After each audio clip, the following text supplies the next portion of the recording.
So James 3 says, or starts off by saying, "My brethren, be not many masters, knowing that we shall receive greater condemnation. For in many things we offend all. If any man offend not in the world, the same is a perfect man, and be able to bridle the whole body.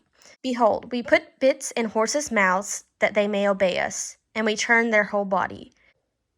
Behold also the ships, which, though they be so great, are driven by fierce winds, yet they turned about with a very small hymn, whitherso the governor listeneth. Even the tongue is a little member, and boasteth great things. Behold, how great a manner a little fire kindleth. And the tongue is a fire, a world of iniquity. So is the tongue among our members, that it defileth the whole body, and setteth on fire the course of nature, and it is set on fire of hell. For every kind of beast, and of birds, and of serpents, and of things in the sea is tamed, and hath been tamed of mankind. But the tongue can no man tame. It is an unruly evil, full of deadly poison. Therewith bless we God, even the Father, and therewith curse we men, which are made after the similitude of God. Out of the same mouth proceedeth blessing and cursing. My brethren, these things ought not so to be. Doth a fountain send forth at the same place sweet water and bitter? Can the fig tree, my brethren, bear olive berries, even a vine figs? So can no fountain both yield salt water and fresh. Who is a wise man and endureth with knowledge among you? Let him show out of a good conversation his works with meekness of wisdom. But if ye have bitter envying and strife in your hearts, glory not and lie against the truth. This wisdom descendeth not from above, but is earthly, sensual, devilish. For where envying and strife is, there is confusion and every evil work. But wisdom that is from above is first pure, then peaceable, gentle, and easy to be entreated, full of mercy and good fruits, without partiality and without hypocrisy. And the fruit of righteousness is sown in peace of them that make peace." And before I get into this note that is basically based on all of this, because half of the chapter deals with the tongue, and then the other half talks about living wisely, I'm going to get into this point, which is that contentment combats envy. So we need to be content. So basically, I have realized a lot within the past few years that when we're envying someone else, we're not being content with what we already have. And that means that we're not being thankful for what we already have, which means we're basically saying that what God has given us isn't good enough because we want what they have. And when you learn to be content, it makes life a lot easier. And contentment can combat envy. So whenever you start to be content with who you are in God and what you have and all kinds of things like that, you start to combat envy. And so you start feeling it less and less because you're finally being thankful for what you have and not wanting to try to, have what they have or look how they look or anything like that. So the biggest point, I guess, from this part is that contentment combats envy. So if you want to stop being so envious of others and you want to start being content with what you have, start by being thankful and thankful in the small things and also the big things. I guess the biggest tip I have for this is actually starting a gratitude journal. I did this a couple of years ago, and so I started writing down at least one thing a day that I was really, really thankful for. And then throughout this process, it was like, I don't know, I think maybe a year-long process. I realized that I have way more than I even realized to be thankful for, and it really, really helped me be content because during that time period, I was envious of everyone because I thought everyone had this one thing that I really wanted in my entire life, but I realized that not everyone's life is as perfect as I made it out to be in my head, and so I was being envious of things that I didn't even understand fully. And so that gratitude journal where I wrote down something I was thankful for each day really, really, really helped.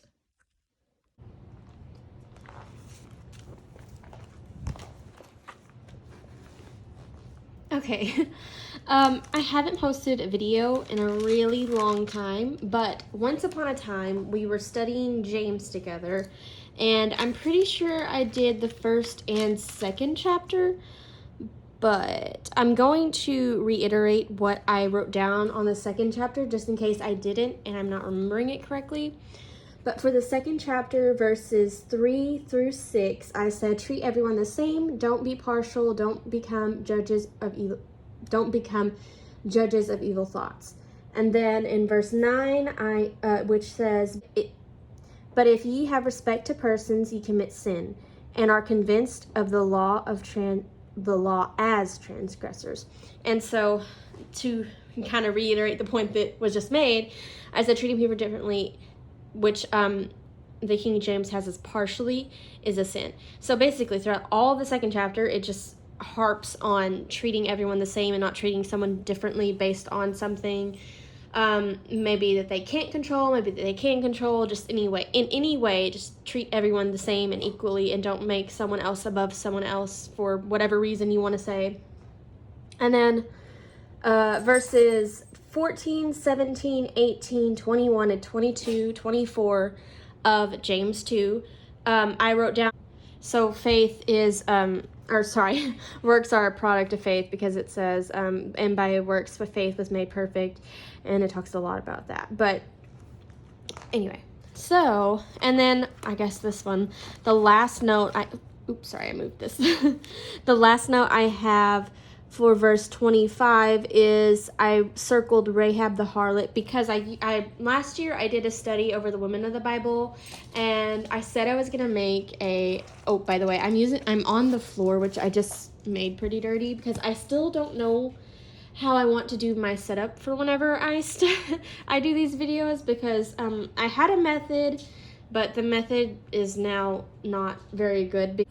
The method that I used to use was stacking a bunch of books on top of each other, because I didn't have a very good tripod, and now I have a tripod that's okay, but I still don't know what I want to do. So I'm just like in the floor, and then the tripod is right here.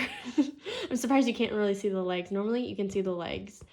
But anyway, and then, so the actual main part of this, anyway, I was getting distracted again.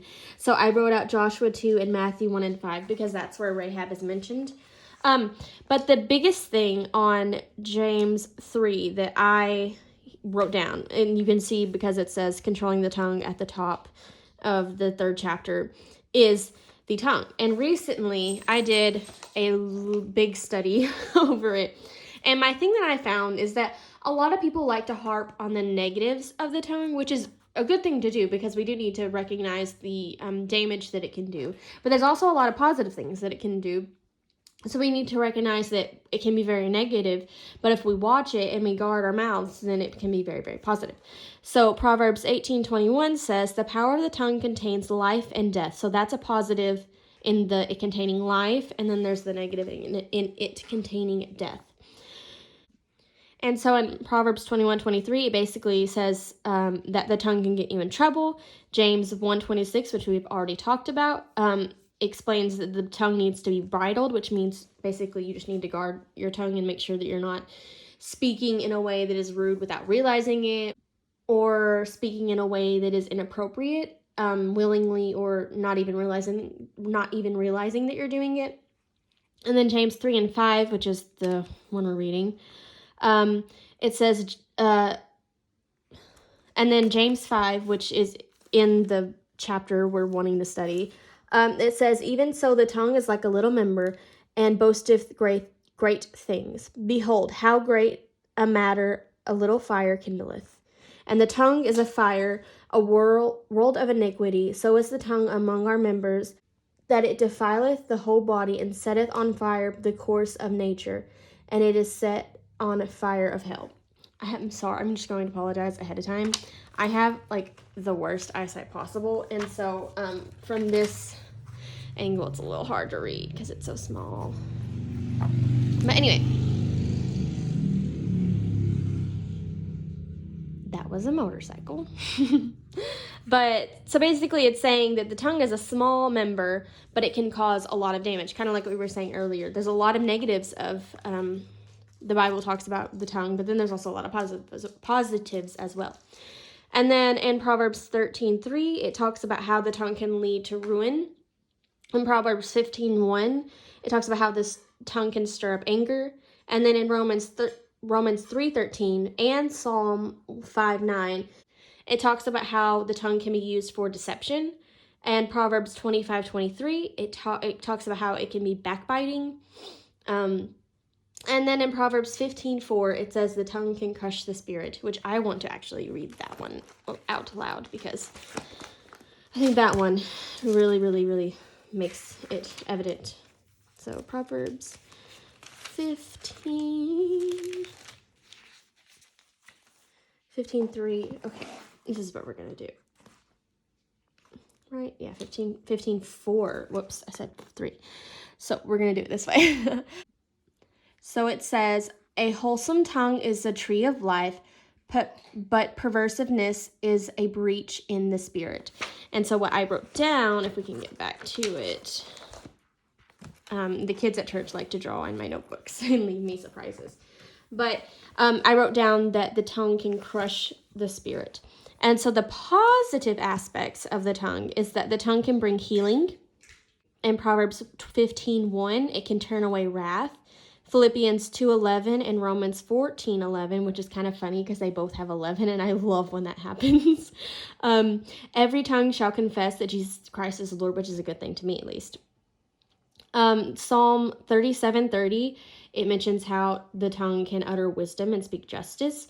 And in Proverbs 15:2, it talks about how it can commend knowledge. Psalms 35:28, licorice is like right there. Anyway, Psalms 35:28, it talks about how the tongue can tell of God's righteousness and praises, so you can use your tongue to tell everybody about the good news. And then Proverbs 15:4 says that the tongue can be a tree of life. We just read that. And Proverbs 21:23 says that the tongue can keep you from calamity if you guard it, which that little note is what I said. But like, if you guard your tongue, you can help yourself from calamity, which is true, because a lot of times if we just watch what we're saying and how we're saying it, a lot of miscommunications wouldn't happen and a lot of arguments wouldn't happen, and we would get out of a lot of trouble that we get ourselves into.